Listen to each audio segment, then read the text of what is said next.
వరంగల్లోని ప్రసిద్ధ భద్రకాళి ఆలయంలో భద్రకాళి ఉత్సవాలు వైభవంగా ప్రారంభమయ్యాయి. ఇవాళ నుంచి వచ్చే నెల 10వ తేదీ వరకు 15 రోజుల పాటు కన్నుల పండుగగా అమ్మవారి శాకంబరి ఉత్సవాలు జరుగుతాయి.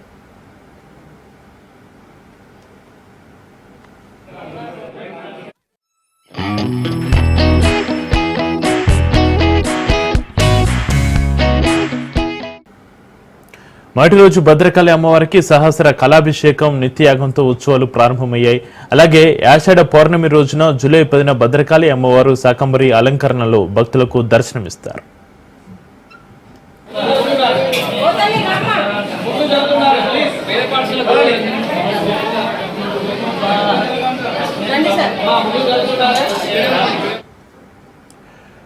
ఉత్సవాల సందర్భంగా భక్తుల కోసం చలువ పంతిలు, తాగునీటి వసతి కల్పిస్తున్నామని, ప్రతిరోజు అన్నప్రసాద వితరణ నిర్వహిస్తున్నామని, భక్తులు పెద్ద ఎత్తున తరలి రావాలని ఆలయ వ్యవస్థాపక ధర్మకర్త chairman doctor Sivasubramaniam, EO Seshu Bharathi పిలుపునిచ్చారు.